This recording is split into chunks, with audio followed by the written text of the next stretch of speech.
Sir, core committee meeting ಹೋದಾಗ ಅಲ್ಲಿನ ವಾತಾವರಣ ಮಾಜಿ ಸಚಿವರುಗಳು, ಹಾಲಿ ಎಮ್ ಎಲ್ ಎ, ಮಾಜಿ ಎಮ್ ಎಲ್ ಎಗಳು, ವಿಧಾನ ಪರಿಷತ್ ಸದಸ್ಯರು, ನಮ್ಮ ತಾಲೂಕಿನ ಜನಪ್ರಿಯ ಶಾಸಕರಾದ ಸಮೃದ್ಧಿ ಮಂಜಣ್ಣವರು ಒಟ್ಟಿಗೆ ಮೀಟಿಂಗ್ ಮಾಡಿದ್ರು.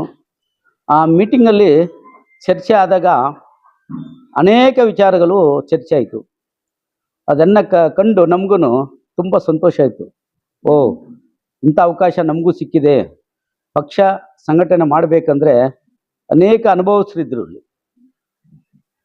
ಎಮ್ ಎಲ್ ಎಗಳು, ಹಿರಿಯರು, ದೊಡ್ಡವರು, ಕೋರ್ ಕಮಿಟಿ ಸದಸ್ಯರುಗಳು ಎಲ್ಲರೂ ಇದ್ದಾಗ ಚರ್ಚೆ ಮಾಡ್ತಾ ಇರುವಾಗ ನಾವು ಕೇಳಿಸ್ಕೊಂಡು ಅದೆಲ್ಲನೂ ಪಕ್ಷ ಸಂಘಟನೆ ಮಾಡಬೇಕಂದ್ರೆ ನಾವು ಇನ್ನೂ ಬೇಕಾದಷ್ಟು ತಿಳ್ಕೊಳ್ಳೋವಂಥದ್ದಿದೆ.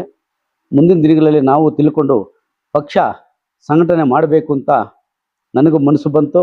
ನಾವು ಕೆಲವೊಂದು ಜಿಲ್ಲೆಗಳಿಗೆ ನೀವು ನಿಮ್ಮ ಮಾರ್ಗದರ್ಶನ ನಮಗೆ ಬೇಕು, ಅಲ್ಲಿ ನೀವು ಪಕ್ಷ ಸಂಘಟನೆ ಮಾಡಬೇಕು ಅಂತ ನಮಗೂ ಅಲ್ಲಿನ ಸದಸ್ಯರುಗಳು, ಅಧ್ಯಕ್ಷರು ನಮ್ಮ ಗಮನಕ್ಕೆ ತಂದಿದ್ರು.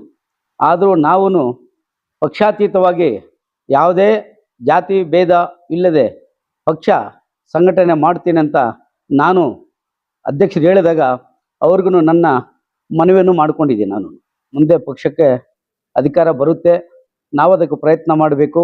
ನಮ್ಮ ತಾಲೂಕಿನ ಎಲ್ಲ ಮುಖಂಡರುಗಳು, ನಮ್ಮ ಹಿರಿಯರು, ನಮ್ಮ ತಾಲೂಕಿನ ಅಧ್ಯಕ್ಷರಾದ ನಮ್ಮ ಕಾಡೇಲನ್ನ ನಾಗರಾಜಣ್ಣ ಇರ್ಬೋದು, ಭಾರಿ ಹಿರಿಯರು, ನಮ್ಮ ಪಶ್ಚಿಮ ಭಾಗದ ಕೋಮಲ್ ನಿರ್ದೇಶಕರಾದ ನಮ್ಮ ಶ್ಯಾಮೇಗೌಡನವರು, JDS ಪಕ್ಷದ ವಕ್ತಾರರಾದ ನಮ್ಮ ವಕೀಲರು ಸಾಹೇಬರು ಶ್ರೀನಿವಾಸ ರೆಡ್ಡಣ್ಣವರು, ನಮ್ಮ ರಘುಪತಿ ಅಣ್ಣವರು, ಇನ್ನೂ ಅನೇಕ ಮುಖಂಡರುಗಳಿದ್ದಾರೆ. ಎಲ್ಲರನ್ನೂ ವಿಶ್ವಾಸಕ್ಕೆ ತಗೊಂಡು ಪಕ್ಷ ಸಂಘಟನೆ ಮಾಡಿ ನಾವು ಮುಂದೆ ಪಕ್ಷ ಅಧಿಕಾರಕ್ಕೆ ಬರೋಕ್ಕೆ ಪ್ರಯತ್ನ ಮಾಡ್ತೀನಿ ಅಂತ ತಮ್ಮ ಮುಖಾಂತರ ತಿಳಿಸ್ತಾ ಇದ್ದೀನಿ. ಬಿಡದಿಯಲ್ಲಿ ರೈತರ ಬಗ್ಗೆ ಹೋರಾಟಕ್ಕೆ ನಮ್ಮನ್ನು ಕರೆದವ್ರೆ, ನಾವು ಬರ್ತೀವಿ ಅಂತ ಹೇಳಿಬಿಟ್ಟು ಬಂದಿದ್ದೀವಿ. ಸರ್, ಅದು ನಮ್ಮ ಸಮುದಾಯವರು ಅವರ ಅಭಿಪ್ರಾಯ, ಅವರು ಬಂದು ವಿಶ್ ಮಾಡಿದ್ದಾರೆ, ಅವರ ಅಭಿಪ್ರಾಯ ಹೇಳಿದ್ದಾರೆ. ಮುಂದಿನ ದಿನಗಳಲ್ಲಿ ನೋಡೋಣ. ಅದು ಜನ ನಮ್ಮ ತಾಲೂಕಿನಿರ್ಬೋದು, ಜಿಲ್ಲೆಯವರಾಗಿರ್ಬೋದು, ನಮ್ಮ ಮೇಲೆ ಇರುವ ವಿಶ್ವಾಸವನ್ನು ಅದನ್ನು ನಾವು ತಳ್ಳಾಕಿಲ್ಲ. ಎಲ್ಲರೂ ಹೇಳಿದ್ರೆ ನಾವು ಅದನ್ನು ಸ್ವಾಗತ ಮಾಡ್ಕೊಳ್ತೀವಿ. ಚರ್ಚೆಗಳು ಬೇಕಾದಷ್ಟು ಆಗಿದೆ ಸರ್. ಅದು ಒಳಗಿನ ಪಕ್ಷದ್ದು ನಾವು ನಮ್ಮ ಮೀಡಿಯಾ ಮುಖಾಂತರ ನಾವು ಹೇಳೋಕ್ಕೂ ಆಗಲ್ಲ. ಬೇಕಾದಷ್ಟು ಚರ್ಚೆಗಳಾಗಿದೆ ಸರ್. ಪಕ್ಷ ಸಂಘಟನೆಗೆ ಒಳಗಿನ ಮಾತುಗಳು ಬೇಕಾದಷ್ಟು ಆಗಿದೆ. ಮುಂದೆ ಏನೇನು ಮಾಡಬೇಕು ಅಂತ ಜಾಸ್ತಿ ತೀರ್ಮಾನ ಆಗಿದೆ. ಅದೆಲ್ಲ ನಾವು ಪತ್ರಕರ್ತರ ಮುಂದೆ ಹೇಳೋದಕ್ಕಾಗಲ್ಲ. ನನಗೂ ಆಹ್ವಾನ ಮಾಡಿದ್ದಾರೆ. ನಾನು ಭಾನುವಾರ 9 ಗಂಟೆಗೆ ಬಿಡದಿಗೆ ಹೋಗ್ಬೇಕಾಗುತ್ತೆ. ಈಗ ಕೋರ್ ಕಮಿಟಿ ರಾಜ್ಯ ಸದಸ್ಯರಾದ್ಮೇಲೆ ಇಡೀ ರಾಜ್ಯ ಸುತ್ತಬೇಕಾಗುತ್ತೆ.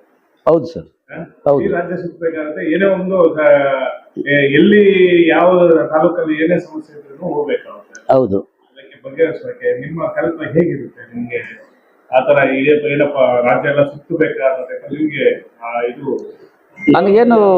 ನನಗೇನು ಆ ಥರ ಅನಿಸಿಲ್ಲ. ಹೋಗ್ಬೇಕು ಅಂತ ನಾವು ಖುಷಿ ಹೇಳಿದ್ದೀವಿ. ಪಕ್ಷ ಹೌದು, ಪಕ್ಷ ಕರೆ ಕಟ್ಟರೆ ಸಂಘಟನೆ ಮಾಡೋಕ್ಕೆ ನಾನು ಓಡಾಡ್ತೀನಿ. ಮುಂದಿನ ಹೇಗಿರ್ಬೋದು ಸರ್? ಈಗ ಜವಾಬ್ದಾರಿ ಕೊಟ್ಟಿದ್ದಾರೆ. ನಾವು ಎಲ್ಲರ ಹತ್ರನೂ ಮಾತಾಡಿ ನಮ್ಮ ತಾಲೂಕಿನಲ್ಲಿ ಕಾರ್ಯಕರ್ತರು, ಲೀಡರು, ಹಿರಿಯರು, ಕಿರಿಯರು, ಮುಖಂಡರುಗಳು, ಅಧ್ಯಕ್ಷರುಗಳು ಎಲ್ಲರೂ ಇದ್ದಾರೆ. ಎಲ್ಲರ ಹತ್ರ ಚರ್ಚೆ ಮಾಡಿ ನಾವು ನಮ್ಮ ಜನಪ್ರಿಯ ಶಾಸಕರು ಸಮೃದ್ಧಿ ಮಂಜಣ್ಣವರು ಕೂತ್ಕೊಂಡು ಮಾತಾಡಿ ಪಕ್ಷ ಸಂಘಟನೆಗೆ ಒತ್ತು ನೀಡಿದ್ದೀವಿ.